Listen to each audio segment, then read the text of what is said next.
Howdy folks, Uncle Bumble here. I recently gone out and did a little lunch in the woods and thought I'd do a video showcasing some of the gear I had. So let's get started. Alright, so I wanted to do a little gear videos of the stuff that I had on me and into my bag. There's my little hiker, my lunch videos there. So let's start with what I had on me or in my pockets. So first off, we'll go with this. This is just a, I think I got this at the Walmarts there for probably $2 on the clearance. Yeah, it was for like holding a cell phone, waterproofing your cell phone, because you wouldn't want to put it in a waterproof case and still be able to use it. But anyway, somebody thought that people would buy this junk, and I guess they're right because I got it, right?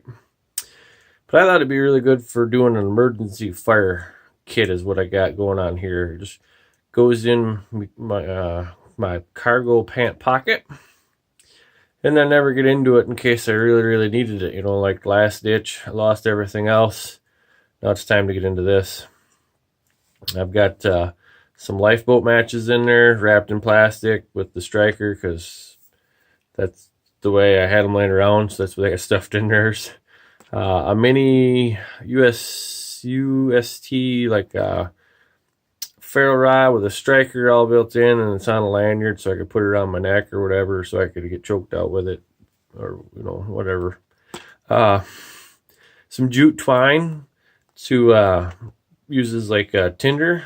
You can rough that up and make it all fibrous so that when you hit a spark off this ferro rod, it's got something to catch on. And then some wet fire, because like I said, this is an emergency deal, so it might be the case that like you fell in some water or something and everything else that you had on you is soaked, or you don't have anything else on you and you're soaked and you need to get a fire going to get dried out.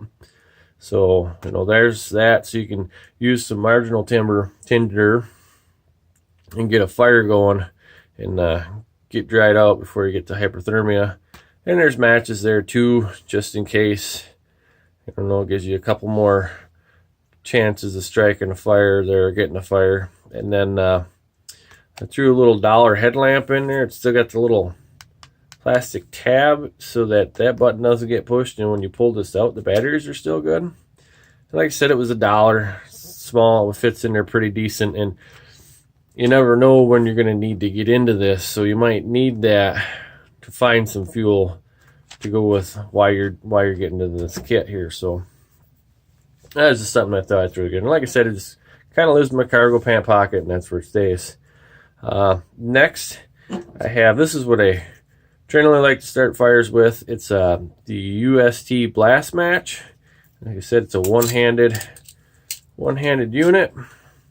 You just put this on your tinder like you saw me do. Push this, it scrapes, it throws sparks, and it's like practice for that. You never know when you might have to do stuff one-handed. You never know, you might be holding a beer in the other hand. You don't want to put it down.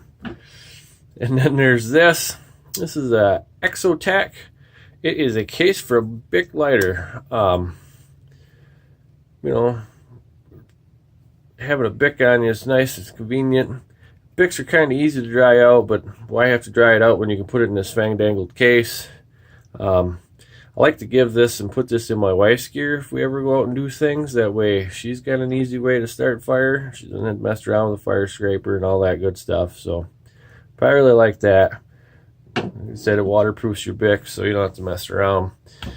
And then this is me Leatherman 300 Super Tool. I got it at Walmart on clearance for $40. So that was a pretty good deal. They're usually around $80. If you've never seen the Super Tool, you've got the replaceable wire cutters. You get an extra blade, a couple flat screwdrivers, a nice sharp little thing for a lanyard if you want to do it on a lanyard, a file for sharpening other blades. And the nice thing about the Super Tool is it's a lock back. If you don't have everything all out, let me demonstrate. So now your life's a lock back, and you don't have to worry about it closing on your knuckles or on your fingers. And having to use the pliers to pick them up out of the dirt later. A nice saw, nice little saw for doing a little detailed work. Let's see, some more little flat screwdriver. Nice little Phillips. I really like that.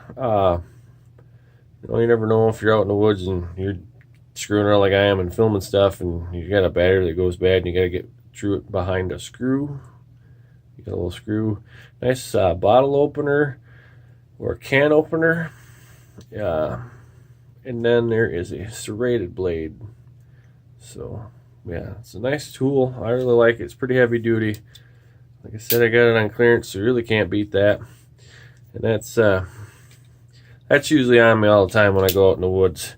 I have a lighter multi-tool that I carry around other times, but I like that. It's got all the tools that you probably ever need out there. And then I just had a little AAA Maglite flashlight laying around the house, and it fits perfectly in there.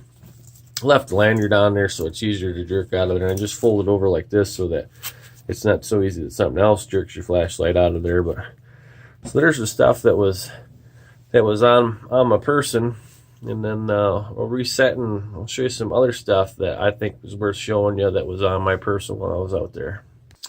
All right, just one more thing that I wanted to mention before I reset to the other stuff. There's layers is more than just clothing. Layers is also in gear and tools. It's good to have redundancies. You're going to see redundancies of all this stuff actually in my other pieces of kit. I'm going to have, this is a backup knife. There's another knife in the kit, a more capable knife in the kit. These are my primary means of fire, but I've got this backup that it's just last ditch, but then there's also a little bit of stuff in the bag that's just in case that I would get into before I got into this. So like I said, it's all about them layers. Alrighty then, here's two other pieces of gear that I had on the outside or on me that I'd like to talk to you about. And that's this. First we'll start with this Shimag. I don't know if you haven't seen this Shimag before. It's just a 3x3 piece of cotton cloth, and there's a lot that you can do with it. On the video you just see me wearing it as basically like a scarf, because you lose lots of heat through your neck, and this helps mitigate that problem. I mean, I wear a Shimag every day in the wintertime, and it makes a big difference out there in the wind.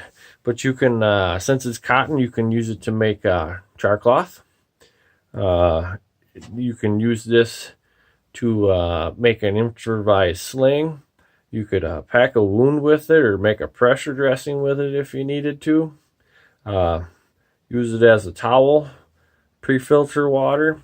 One of the things that you could do with it that would have been a little more useful for me than pre-filtering water on my lunch video there is you can make a wood tripod.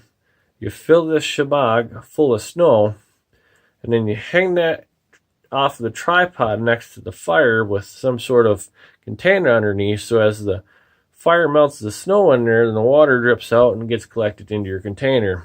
And the nice thing about that is when you're melting snow, if you ever melted snow for water, you'll know that you get lots of leaf litter in said water, and you gotta pick out the floaties out of your hot cocoa. So if you do it that way with the tripod and the snow inside, all the leaf litter stays to the inside. Next, I'm going to talk to you about this camo jacket. You gotta go camo because it looks cool, and camo's cool. But you also like to have things that are multifunctional. So I got this camo jacket, if I can find the inside, there we go, is orange lined. So if you're out there and something happens, and somebody needs to find you, the camo's going to work against you, but you can flip this around. It's not made to go inside out, but with some determination, you can make it do whatever you want, right? So you flip it inside out, and now the people that are looking for you can look for some guy in blazed orange instead of some guy trying to hide in the woods in the camo. So, it's nice to have that multi-function piece of gear. And it's just a cheap coat that I got from the Walmarts. But it's synthetic, so it's not as compactable or stuffable as a down, but it gets pretty small and you can cram that into your bag. That way if you get too warm, you don't have to tie it around your waist or tie it off your bag or have it hang someplace to get hung up on everything that you go walking by. So those are just two other things that were on me that I wanted to talk to you about. Alright, so that's the gear that I was carrying on me. Next video I'll go over what the heck this thing is, why I wear it, and what little treasures are hidden inside. For now, this is Uncle Bumble. You guys have a great day.